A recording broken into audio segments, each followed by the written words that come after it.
Welcome to Above Par. I'm your host, Kathy Hartwood.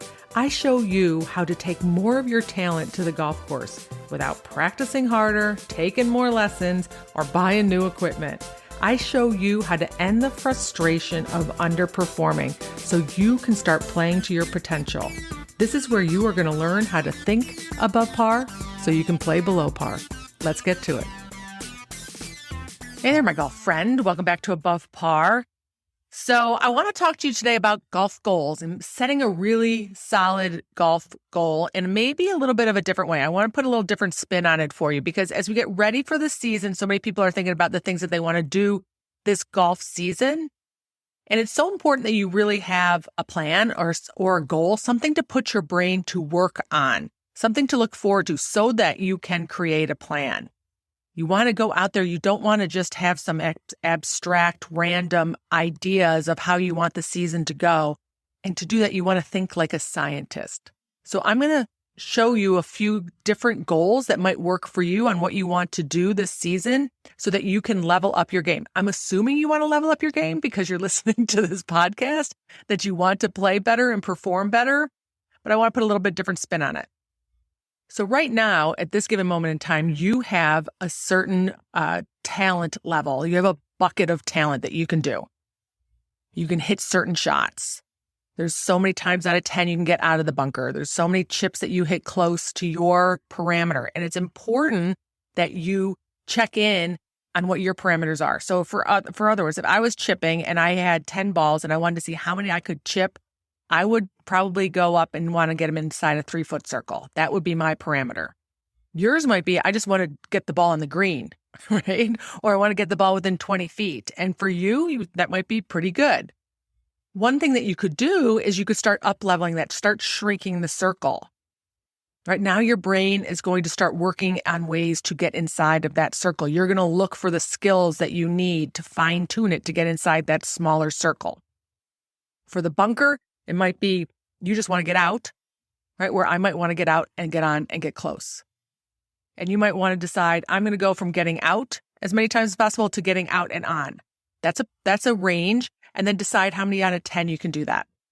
And then as far as mental game is concerned, it's what percentage of that talent can you take out onto the golf course without you getting in your own way with a bunch of negative thinking or crappy thinking or emotions that are getting in your way. That's kind of the mental game. So I have this bucket of talent. And then of that, I can take X percentage out onto the golf course. Maybe it's 60%.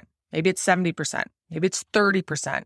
What a lot of times people do is they decide, I'm just going to work on my golf game, up my percentages, which I think is a good goal. But the reason I'm doing that is because I can only take like 30% of it on the golf course. So I want those numbers to be higher. So therefore I play better. I think that's the harder way to go about it because you have the talent. So I always think your first goal should be to take as much of the talent that you have right now on the golf course. That is the mental game. That's why you're listening to this podcast. That's why you're getting some value out of some of the different episodes that I've had, is to take what you own right now and then up-level it. That means you're going to be taking more onto the golf course.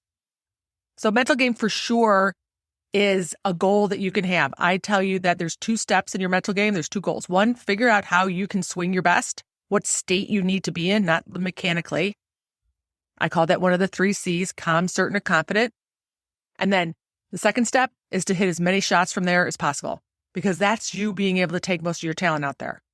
The work that I do and how I help people is to help you figure out why you can't do that, right? Why you're frustrated or annoyed or nervous or beating yourself up so that you can't stand over that golf ball and take all of your talent. That's why we get more frustrated, right? We stand over the ball. We know we can do it, but our little brain's chirping at us and we're all tense and we feel pressure and we're saying all these crappy, not useful things to ourselves. And then we can't use the talent that we have.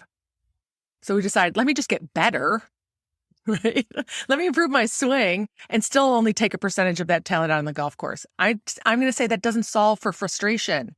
That would still be frustrating. You'd still know I can do it. I can actually do it better, but now I'm still taking a very small percentage of my talent out on the golf course. So mental game is always where you want to go. But when it comes to really picking a concrete goal, I want to just mention a few that are not super great. Things that are a little ambiguous, that we can't measure. And measuring is not always the standard for a good goal. And I'll tell you about that in a second. But let's say if you just wanted to say, I'm going to improve my short game. or I'm going to hit it longer. I just want to learn to hit my 3-wood. I want to make more putts. Those things aren't measurable. And the reason something needs to be measurable is because when you go through the season, you want to sit there, I reached my goal. I did it. I have the data sitting right here in front of me. You might want to make more putts, but what's the number? How many are you making right now? And I'm also going to say, I think putting is a great goal to have, but you want to make sure you understand that some of it is determined by how close you're hitting it, right? If you're not hitting it close enough to the pin and you're playing huge greens and you got a bunch of 35-foot putts, that's going to increase your putts. Or if you miss a lot of greens, but your chipping's pretty good, you might have a lot of 1 putts in there that you normally might not have, right? So your putting number does depend on how close you hit it to the pin and how many greens you're hitting. But I do think that's something that you could measure for sure. Then I would also encourage you, if you pick a goal, is it going to help you score better? Or does it just help you feel better? Right? So like hitting it 10 yards further off the tee. I think that's great. Everybody wants to hit it longer. But do you need the distance? Is that actually where you're going to make the biggest improvement towards your score? Because ultimately, really, the game's about shooting the lowest number possible. But some people are out there just to hit it a long way. And if that's what you want to do, just so you can outdrive everybody in your group, but them outscore you, that's fine. Just know your reasons, like your reasons for picking the goal. Then there are goals that are dependent on other people, and they feel like really good goals. Like you're like, yes, this is exactly what I want to do. I want to win a tournament. I want to place in like 3 top 10s this season. I want to win the club championship. I want to win this special tournament at the club. Part of picking a win or a finish, a top finish, is dependent on a little bit of luck on your part and a little bad luck on the other people you're playing with. So you could go out there and have your best round ever, and then you go and post your score and you look at the scoreboard and someone had their best round ever and they beat you out by a little bit because they chipped in 4 times. They got super lucky out there. And then we end up feeling crappy about ourselves because we didn't win because we set that as a goal. One of the things that I would tell you is like, is there any event that you sign up for that you don't try to play well and win? I think we try and do that with all of them, right? Because we're playing this game. We're not out there just goofing off when we're signing up for tournaments or events or club championships. So I think that's a given that we want to win them. But I promise you, the chances of you winning are going to be so much better when you start working on your mental game for sure. And then you work on the individual components of your game that might be the weakest, where you can take out more of your talent out onto the golf course and create some consistency. The results will come, the wins will come, the top finishes will come. So if that's one of your goals, I would just have you double check that because you're dependent on other people. I would much rather your goal be totally dependent on you and the actions you take and how you manage your mind around it. The other thing about goals is some people will say, I want to play in a tournament. I want to join a league. That's my goal. I want to play in the state tournament.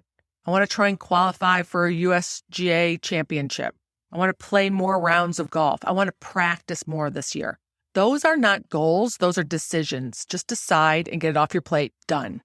If you want to play in a state tournament, send in the application. Done.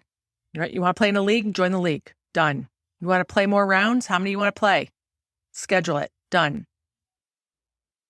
So some concrete goals that you could have would be lowering your handicap, lowering your average score, going through each shot and increasing the percentages of those shots. That's something that you can measure. Then what you want to do is you want to create a plan.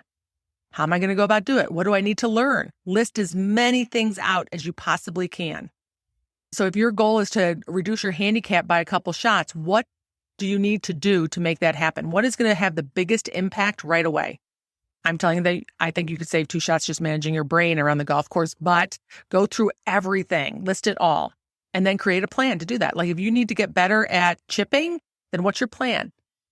You need to take a lesson, you're going to practice. And when you practice, you want to make sure you're practicing with a purpose. That is not based on time. It is based on quality of practice.